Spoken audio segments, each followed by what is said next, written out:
नमस्कार, मैं बालकृष्ण मुले और आप देख रहे हैं प्राइम टॉक के इस विशेष कार्यक्रम में आज हमारे मेहमान हैं रवि जी शिंदे। रवि जी, आपका स्वागत है, आत्मीय अभिनंदन है प्राइम टॉक के इस विशेष शो के भीतर। धन्यवाद सर। प्राइम टॉक इंदौर में काफ़ी समय से काम कर रहा है। प्राइम टॉक के साथ मैं शुरुआती समय से जुड़ा हुआ हूँ। आज प्राइम टॉक पे मुझे आने का मौका मिला है, इसके लिए मैं आपको और प्राइम टॉक की पूरी टीम को धन्यवाद देना चाहूँगा। क्या बात है, वाकई रवि जी पूरी तैयारी के साथ में आए हुए हैं इंटरव्यू देने के लिए। रवि जी का हम आपको परिचय कराना चाहते हैं। रवि जी वो शख्स है जिन्होंने 4 साल पहले स्वर सम्राज्ञी, सदी की सबसे महान गायिका लता जी से वार्तालाप किया एक प्रश्न के माध्यम से सोशल मीडिया के प्लेटफॉर्म पे, और कहीं ना कहीं जब अब लता जी इस ब्रह्मांड में नहीं है, शरीर छोड़ चुकी है, ऐसी स्थिति में उनके पूछे प्रश्न के एवज में इंदौर शहर को जिस अंदाज में लता जी ने याद किया, वो इंदौर शहर के गलियारों में चर्चा का विषय बन बैठा है। रवि जी, आखिर उस वाक्य को सुनना चाहेंगे। क्या वो दिन था, कौन सी वो तारीख थी, कौन सा वो समय था जब आपको लता जी से एक वार्तालाप करने का मौका मिला? जी सर, मैं बताना चाहूँगा आपको ये 2017 का समय था। 4 जनवरी का नव वर्ष की बधाइयाँ सभी दे रहे थे। ओके। उस समय लता दीदी जो है हमारी, उनकी इच्छा थी कि वो एक लाइव शो के माध्यम से सभी अपने जो चाहने वाले हैं, इस देश में ही नहीं पूरी दुनिया भर में, इनसे जुड़ना चाहते थे। वो उनके सवाल जानना चाहते थे कि वो क्या जानना चाहते हैं मुझसे, मेरे बारे में क्या पूछना चाहते हैं, वो मेरे बारे में या मैं जिस इंडस्ट्री से जुड़ी हुई उसके बारे में क्या सोचते हैं जी। इसके लिए उन्होंने एक लाइव शो रखा था जिसमें वो अपने सभी दर्शकों से बात करना चाहते थे जी। तो उसी शो के माध्यम में, जिसमें देश और दुनिया भर से सभी लोग उनसे अपने सवाल पूछ रहे थे, उसमें मेरा भी एक सवाल था। मैंने उनसे ये पूछा था कि नमस्कार दीदी, इंदौर के बारे में आप कुछ बताइए। मुझे पता था कि इंदौर में लता दीदी का जन्म हुआ है, यहाँ से उनका एक जुड़ाव है। मुझे ये नहीं पता था कि उनका कितना जुड़ाव है, लेकिन ये जरूर पता था कि उनका एक टच है यहाँ से, जैसे उनका यहाँ से जन्म हुआ है। बिल्कुल सही। हमारा भी जैसे जो ननिहाल होता है, अगर हमारा वहाँ जन्म होता है तो हमारा वहाँ से काफ़ी जुड़ाव होता है। बिल्कुल सही। तो मेरा सवाल उनके समक्ष रखा गया उनके कोऑर्डिनेटर के द्वारा जी। उन्होंने बताया कि इंदौर से रवि शिंदे जी आपसे पूछ रहे हैं इंदौर के बारे में। क्या बात। तो उन्होंने मुझे पहली बार तो नमस्कार किया जी। मुझे बहुत खुशी हुई। आपका शुभ नाम भी लिया कि रवि जी नमस्कार। बिल्कुल सर। उन्होंने कहा रवि जी नमस्कार, तो मुझे काफ़ी आनंद हुआ, काफ़ी खुशी हुई। मेरा दिन उस दिन, मतलब वो दिन गोल्डन डे था मेरे लिए, मेरे जीवन का सबसे जी। जो लता दीदी जिन्हें हम पूरे इस भारत देश में ही नहीं, पूरी दुनिया में जो भी संगीत चाहने वाला है या संगीत को थोड़ा भी प्रेम करता है, वो लता दीदी को जरूर जानता है, उनका नाम सम्मान से लेता है। बिल्कुल सही कहा। उन्हें हम हमारे देश में माँ सरस्वती की तरह पूछते हैं। बिल्कुल। तो उन्होंने मेरा नाम लिया, उसके बाद मुझे काफ़ी खुशी हुई। उसके बाद आगे उन्होंने इंदौर के बारे में बताना शुरू किया कि इंदौर कमाल की चीज़ है। उन्होंने ये कहा, यह कहकर इंदौर को संबोधित किया। इंदौर का जो मान सम्मान है उस दिन उन्होंने काफ़ी आगे बढ़ाया। बिल्कुल सही कहा। क्योंकि काफ़ी सालों से हम देख रहे हैं कि हमारी लता दीदी जो है वो मुंबई में निवास करते हैं, मुंबई में ही उनका कार्य क्षेत्र है। इस वजह से इंदौर के बारे में वो काफ़ी भूल चुके थे, लेकिन आज भी वो ये कहते हैं कि इंदौर कमाल की चीज़ है। बिल्कुल। मतलब कहीं ना कहीं उनके दिल में ये बात है कि इंदौर जैसी जगह नहीं। इंदौर के बारे में उन्होंने कमाल की चीज़ तो कहा ही खाई, लेकिन साथ में सराफा की वो चौपाटी को याद किया, इंदौर के गलियारों को याद किया, उनके परिवार के लोगों को किस अंदाज में याद किया, आपके मुखारबिन से सुना। जी बिल्कुल। मैं जैसे चर्चा हमारी शुरू हुई, उसके बाद उन्होंने, उनके सामने जब सवाल गया, उन्होंने कहा इंदौर में मेरा जन्म हुआ है, इंदौर में मेरी मौसी, मेरी नानी और मेरे काफ़ी सारे रिश्तेदार रहते हैं। इंदौर में मैं पली बड़ी हूँ, वहाँ पे मेरी प्राथमिक शिक्षा हुई है जी। उसके बाद आगे उन्होंने कहा कि इंदौर में हमारा काफ़ी समय जाना आना होता रहता था, अभी इतना नहीं हो पाता है। जब मेरी अभी 4 साल पहले बात हुई थी तब उनकी जो उम्र थी उस हिसाब से उनका ज़्यादा ट्रेवलिंग नहीं होता है अभी। तो उन्होंने कहा कि इंदौर बहुत अच्छी जगह है। फिर उन्हें एक याद आया कि इंदौर में खाने पीने की जगह है जो काफ़ी खास है। तो उन्हें नाम ध्यान नहीं आ रहा था उस जगह का। उन्होंने अपनी जो सिस्टर है उषा दीदी, उनसे पूछा कि इंदौर में खाने पीने की जगह का नाम क्या है। तो उन्होंने बताया सराफा। फिर उन्होंने सराफे का जिक्र किया कि सराफा बहुत अच्छी जगह है, वहाँ पे हम जाकर दही बड़ा खाया करते थे। और इंदौर के सराफे में जाना और वहाँ पे कुछ व्यंजनों का लुत्फ उठाना काफ़ी मतलब आनंद देता है। बिल्कुल बिल्कुल। उसके बाद अंत में उन्होंने कहा कि इंदौर तो कमाल की जगह है। उनके चेहरे पे एक मतलब काफ़ी अच्छी स्माइल थी, एक अंदर ही अंदर हर्ष था। तो इंदौर के लिए उन्होंने जब ये कहा तो कोई भी ये देख सकता था कि उनके मुखारबिंद पे एक चमक थी, एक हंसी थी, जिसको लेकर उन्होंने कहा कि इंदौर कमाल की चीज़ है। बिल्कुल सही कहा है। जिस किसी भी शख्सियत का, चाहे वो प्रोफाइल हाई प्रोफाइल वाली हो, नामचीन हो, खूब नामदार हो, लेकिन कोई गरीब क्यों ना हो, लेकिन अपने जन्म स्थान को लेकर जब व्यक्ति चर्चा करता है तो कहीं ना कहीं एक्स्ट्रा एनर्जी, कहीं ना कहीं सकारात्मक ऊर्जा जो है उसके दिलो दिमाग पर छा जाती है। और यही बात जो है लता जी के मुखारबिंद पर भी आपने स्वयं ने पढ़ी। आपका जो नाम है लता जी के मुखारबिंद पर यूँ कहीं कि उनकी जुबान पर आया कि रवि जी नमस्कार, उस बात से कितना अभिभूत है आज? जी सर, जैसा मैंने बताया कि वो दिन मेरी ज़िंदगी का एक गोल्डन मोमेंट था। उस दिन को, उस समय को, क्षण को मेरे दिल में अभी भी मैंने बसा के रखा हुआ है। और मेरे जीवन जब तक मेरा रहेगा, मेरे अंतिम सांसों तक मैं उस क्षण को अपने दिल में बसा के रखूँगा। उस क्षण को हर समय मैं याद करता हूँ कि उन्होंने मेरा नाम लिया था, मुझे नमस्कार कहा। तो इस पल को, इस समय को मैं कभी नहीं भूल सकता है। बिल्कुल सही कहा रवि जी, इस पल को कभी भूलना भी नहीं चाहिए, क्योंकि मुझे लगता है बहुत भाग्यशाली लोग होते हैं जिनका नाम जो है लता दीदी की ज़ुबान पर आता है और वो नमस्कार उन्हें कहती है। काफ़ी अभिभूत, काफ़ी रोमांचक करने वाली ये बात कही जा सकती है। क्योंकि आप तो इंदौर से जुड़े हुए, लता जी एक मराठी फैमिली से, आप भी एक मराठी फैमिली से, आप यूँ ही संगीत की दुनिया के लोगों से बातचीत करते लाइव?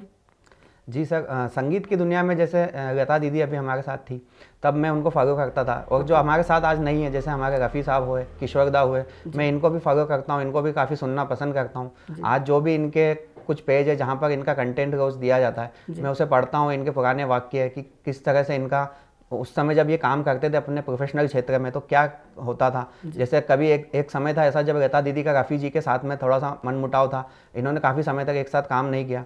तो इस तरह की बातों को मैं फॉलो करता हूँ, पुराने संगीत को फॉलो करता हूँ। आज भी मैं पुराने संगीत को सुनना ही पसंद करता हूँ, चाहे वो सुबह का समय हो, दोपहर का हो या रात का। क्योंकि कहा जाता है कि रात में ही पुराना संगीत अच्छा लगता है, लेकिन जो संगीत प्रेमी है पुराना, जिनको वास्तव में पुराना संगीत अच्छा लगता है, वो सुबह भी उसे पसंद करते हैं और दोपहर में भी और रात में भी। क्या बात है, वाकई रवि जी आपकी एक अलग प्रतिभा सामने महसूस मैं स्वयं कर रहा हूँ कि संगीत को सुनने वाला व्यक्ति जो है कितना अपने आप को बौद्धिकता के हिसाब से भी अपने आप को स्ट्रांग पाता है। संगीत के माध्यम से भी कहीं ना कहीं एक साधना होती है और वही साधना कहीं ना कहीं आप आपके जीवन में भी करते नजर आ रहे।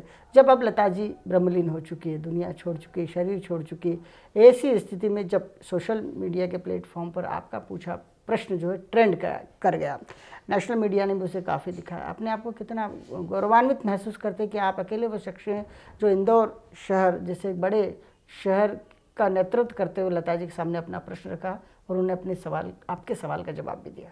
जी सर, जैसा कि सर आपने कहा कि इंदौर का जो सवाल मैंने पूछा उसके बाद उन्होंने इंदौर का जिक्र किया।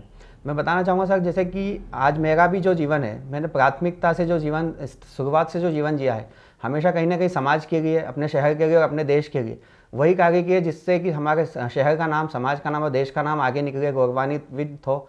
तो कहीं ना कहीं मैं उसी तरह से, हमने लता दीदी से इंदौर के बारे में पूछा, उन्होंने जब इंदौर के बारे में बताया तो उससे सुन के ये लगा कि इंदौर आज हमारा कहीं ना कहीं इन शहरों में आता है जो एक कला की दृष्टि से देखा जाए तो हर किसी कलाकार को एक सम्मान देता है, महत्व देता है। जी, हमारे इंदौर शहर में आज भी हम देखेंगे कई सारे कलाकार हैं जिनको यहाँ महत्व दिया जाता है, उन्हें सम्मान दिया जाता है।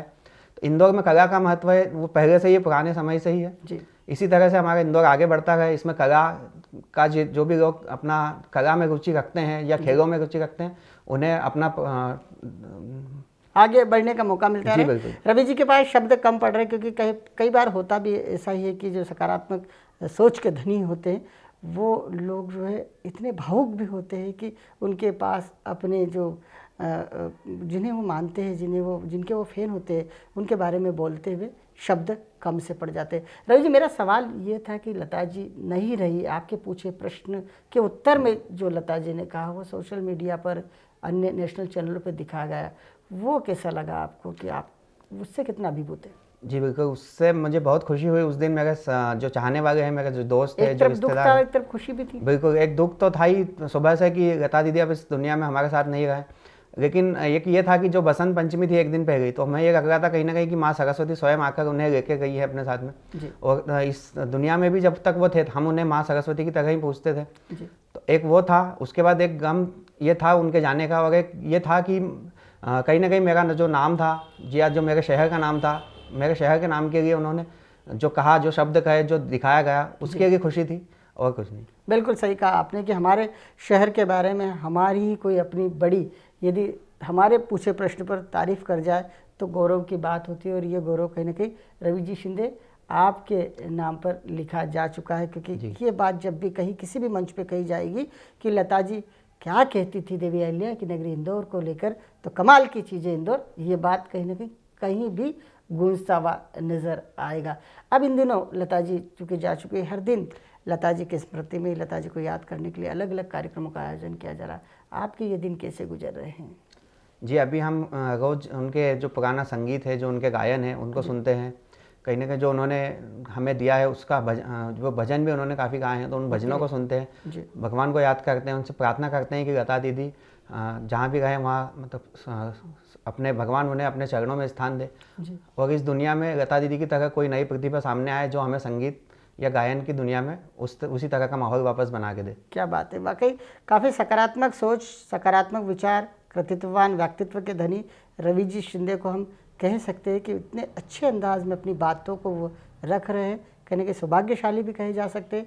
क्योंकि मैं स्वयं मानता हूँ, जब सुना एक वीडियो रवि जी शिंदे का जिसमें बाकायदा लता जी रवि जी नमस्कार कहते हुए सुनाई दे रही है, और उसी के साथ कहीं ना कहीं हर व्यक्ति जो है रवि जी को भी सुनना चाहता ही होगा, क्योंकि बहुत कम लोग होते हैं जो इतने अधिक खुशकिस्मत होते हैं कि जिन्हें ईश्वर तुल्य लोग जो है उनके नाम को अपनी जुबान से ले।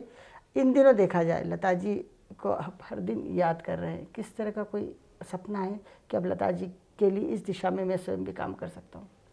अभी तो मेरा यही है कि आगे जो भी हमारे शहर में या हमारे आसपास जो भी संगीत प्रेमी है उनके लिए हम किस तरह से उनकी मदद कर सकते हैं ताकि वो संगीत में अपना जो कार्य है उसको आगे बढ़ाए। उन्हें कुछ इंस्ट्रूमेंट चाहिए तो उसके लिए हम मदद कर सकते हैं। उन्हें जो सुविधाएं नहीं मिल पा रही या कोई कोचिंग स्टाफ वगैरह नहीं मिल पा रहा, तो उसके लिए जो अरेंजमेंट हम कर सकते हैं वो हमारी तरफ से हम कर रहे हैं, ताकि यही हमारी सच्ची श्रद्धांजलि हम लता जी के चरणों में अर्पित कर सके।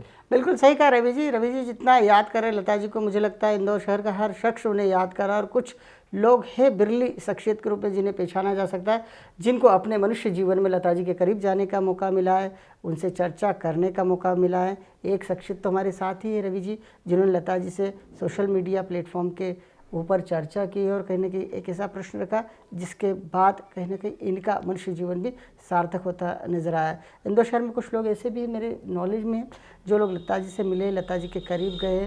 कुछ एक चित्रकार भी है जिनका कहना था कि लता जी से जब मिला तो उनका कहना था लता जी का कि आप यदि चित्रकार है और गायन के क्षेत्र में आना चाहते हैं तो बिल्कुल मत आइए, आप केवल चित्रकारिता ही करिए, पेंटिंग्स ही करिए, क्योंकि आपको पुश्तैनी जो कार्य मिला हुआ है उसमें आप हमेशा सफल हो जाएंगे। इसी के साथ एक IPS अधिकारी थे जिन्होंने काफ़ी अच्छी सोशल मीडिया पर पोस्ट डाली, लता जी के इंदौर में जो उनकी मुलाकात हुई थी उसका संस्मरण डाला। उन्होंने लिखा है कि संत भैयू जी महाराज ने उन्हें बुलाया था और बुलाकर फिर इसी के साथ उनके लता जी के दर्शन करवाए। यूँ कहे कि उन्होंने मिलने भर बुलाया था, लेकिन उस IPS अफसर ने लता जी को सामने पाकर उन्हें साष्टांग दंडवत किया। और कहीं ना कहीं यही बात लता जी के प्रति श्रद्धा का मुजाहरा भी पेश करती कि वाकई हिंदुस्तानी संगीत प्रेमी जो है, देश दुनिया के संगीत प्रेमी जो है, लता जी के प्रति कितनी अगाध श्रद्धा का भाव रखते हैं। रवि जी, आप एक शॉर्ट नोटिस पर हमारे बीच पहुँचे, अपने दिल की बात कही, आपका हृदय से बहुत बहुत धन्यवाद। नमस्कार। नमस्कार।